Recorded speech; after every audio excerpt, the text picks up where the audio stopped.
அதிமுகவுடைய வாக்கு வங்கிங்கிறது எதிர்காலத்தில் இப்படி இருக்காது. ஏன்னா ஒவ்வொரு தேர்தல்லையும் அது ஒரு சரிவை நோக்கி தான் போகும். அது கண்டிப்பாக தாவேகாவை நோக்கி செல்வதற்கு தான் அதிக வாய்ப்பு இருக்கு. அதுக்கு என்ன காரணம், நம்ம ஏற்கனவே சொன்னோம்.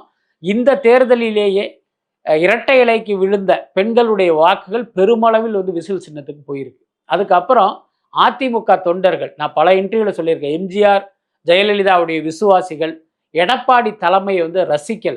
அதே நேரம் அவங்களுடைய எண்ணம் எப்படி இருக்குன்னா, நம்ம தலைவர் ஆரம்பிச்ச கட்சி, நம்ம புரட்சி தலைவி ஆரம்பிச்ச கட்சி, அந்த கட்சிக்கு எதுவும் வந்துடக்கூடாது. அந்த கட்சியை வந்து நம்ம முட்டு கொடுக்கணும்.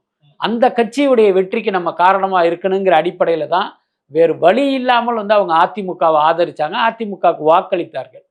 எதிர்காலத்தில் இந்த மாதிரி இருக்காது. இப்ப நான் சொல்றேனே, எடப்பாடி தலைமையே அதிமுக தொண்டர்கள் விரும்பல, ஏற்கல, ரசிக்கல. சி.வி. சண்முகம்லாம் தலைவரானா என்ன ஆகுன்னு பாருங்க. ஒவ்வொரு அதிமுக தொண்டரும் செவத்துல போய் மண்டையில மடையர் மடையர்னு முட்டிக்குவோம்.